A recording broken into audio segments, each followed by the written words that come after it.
Hello, Pathways to Peak Performance audience. Welcome back. I have Lynette Mason here. She is a repeat guest. Thanks for being here, Lynette. Thank you, Amber. Happy to be here. We have you here today to discuss what the Great Resignation is. And I think it's a great our first episode together, we discussed the foundational elements of DEI, which is diversity, equality, and inclusion. And today we're going to discuss what is the Great Resignation. And I thought you'd be a perfect person to discuss this with because not only have you done extensive research, but as an executive with a large insurance organization, you're seeing some of these things real time. And so because we've talked about DEI, more of a foundational episode, so for those of you who haven't listened to the first episode, please go check that out. It's a great resource that really helps segue into this conversation today. What is the Great Resignation? So, Lynette, I'm going to pass the mic to you and let you talk about just the topic itself. And I know you've done some research, so you're going to have some juicy stats for us too, but let's just have you kick it off with kind of answering that question. What is the Great Resignation? Thank you, Amber. Happy to be here. So the Great Resignation, this was between April and September of 2021, even though a lot of us are still going through it. But during that time period, more than 24 million Americans left their job. Wow. Which was painful. And like I said, we're still going through it, right? So another question becomes like, why did this even happen, right? And what does it mean exactly? So it's after reading a lot of articles, there's a number of reasons why we think it happened. And when I say resignation, it's not just people leaving just to find another job, but it's also people that have just decided, you know what, I want to retire, right? This happened right after the big hit with the pandemic. Life was really put into perspective for a lot of people, right? A lot of people enjoyed being home with their kids, right? Even though they were working, but they were there when the kids got off the bus. They were the kids on the bus. So the way people want to be employed today is very different than what it was 3 years ago. Quite the turning point. Absolutely. And then, people also are looking for jobs that help with, different things like, mental health issues. They're leaving to start their own jobs. They're leaving because they only want to work from 9 to 3 p.m., right? Because they want to be there for the kids, like I mentioned earlier. So from a talent standpoint, and, from a manager of people, it's difficult even today to find not only people to apply for your jobs, but to the right people with the right skill sets. And also retaining, right? How do we retain folks? And I think it goes back to diversity, equity, and inclusion. I read a fantastic article where it went through what are the top predictors for the Great Resignation. And I'm not going to go through the whole list, but I'm going to go through the two that absolutely blew me away.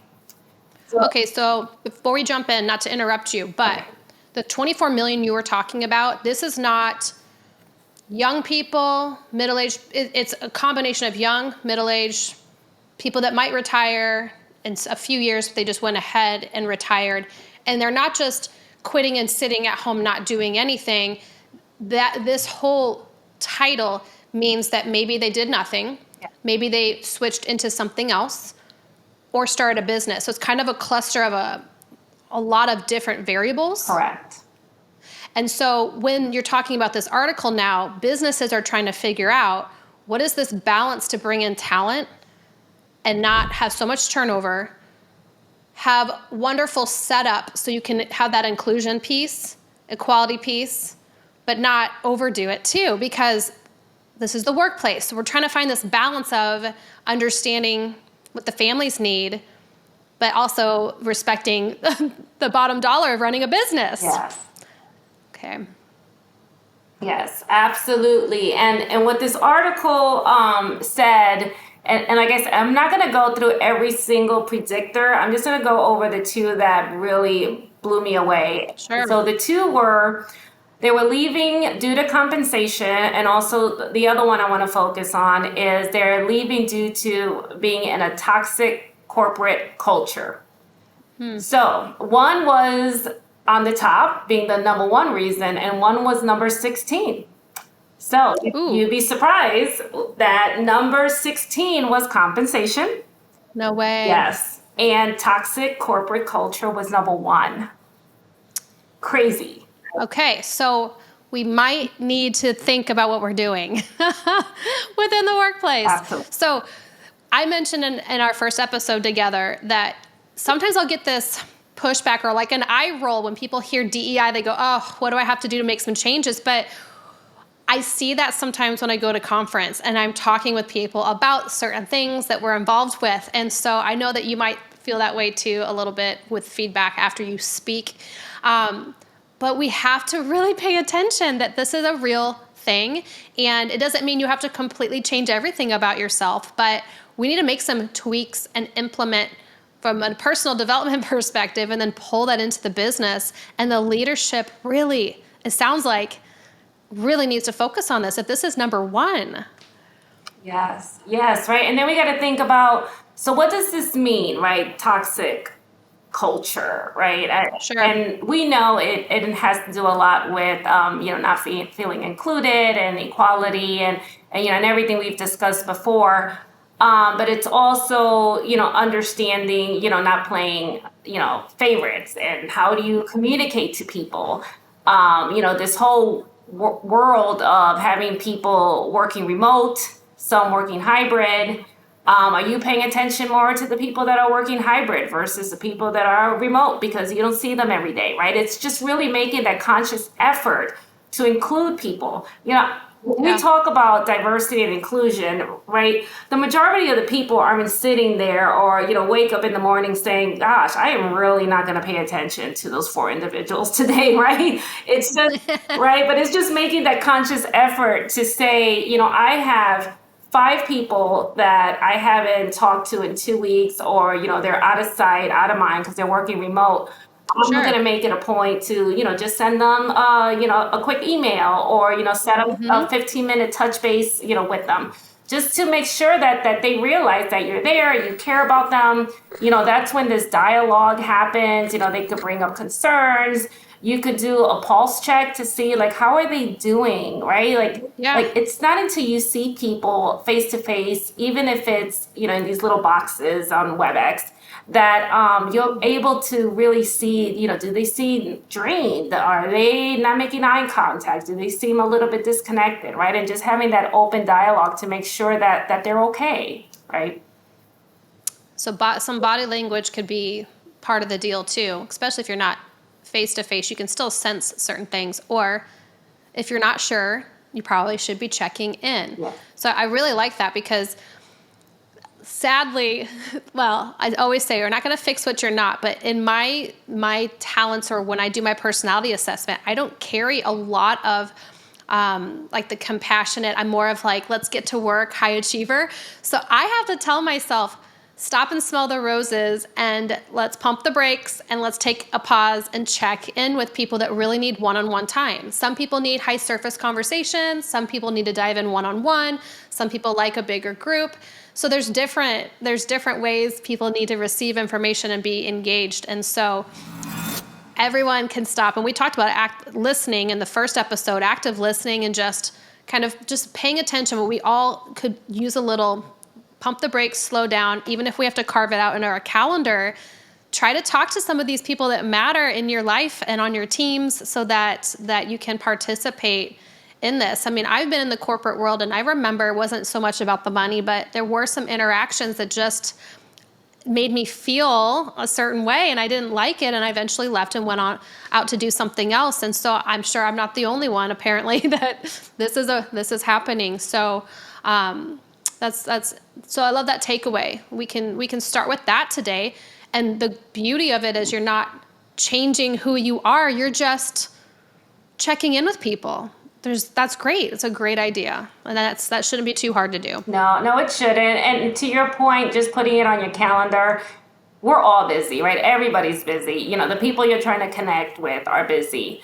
But just putting it out there every month, just set time for just that, right? Touch base, or maybe you want to do a more in-depth one-on-one, and try to make an effort also not to cancel it. Or if something does come up and you have to reschedule, because I know like my calendar gets crazy, and there are times I have to push out meetings.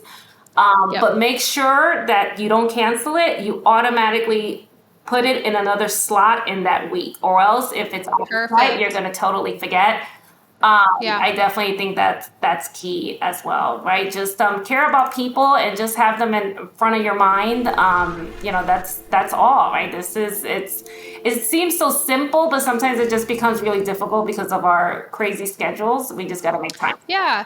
So I suppose we've a couple friends and I, we've talked about even like how we like writing a card, a thank you card, and how that's kind of a lost art. Yeah. So I suppose whether it's carving it out in your calendar, maybe if that doesn't work for you, but doing something like sending a card or something else that's fun for you, you're probably going to be more apt to do it if it's a fun activity that you want to share with somebody else, but you're still checking in. So whatever that might be, have a little fun with it. That would make it a little bit, you could form that habit to have it built into your week if you're choosing to do something that you really like. So I think that's love it. Yeah. So I love the fact that we can implement this pretty quickly. Anything else that was really just kind of a shocker in that article before we wrap up today? I would say just where that ranked to me just blew me away, because you always hear about compensation, right, being high on the list. Mm-hmm. The other one that was on there was flexibility of work schedule was high, which I could totally understand, right? You have a lot of folks now that want to work 100% remote. You have people that don't want to work a full 9-to-5 job, right? They only want to work in the mornings or 6 hours, a day. So we just got to think about things differently, because it's just a different world from an employment standpoint. So we got to get creative to retain these good folks. Yeah, I mean, we've all been together the last few years going through all these changes. So let's try to do something positive with what's happened. And so I think this is one of those takeaways where we can really try to implement some change for the better. And maybe this will make that work-life balance just a little bit better for everybody. But we have to just build in those habits and carve in the time for people. So thanks so much for sharing a little bit about the research that you've done and what you guys have been doing within your organization. So I really appreciate it. Thank you. Appreciate you. Thanks for the time. Thanks, Lynette. We'll see you soon. Bye. Thank you for joining us on today's episode of The Amber Stitch Show. For more information about the podcast, books, articles, and more, please visit me at amberstitch.com. Until next week, enjoy your journey at home and at work. Thank you for listening.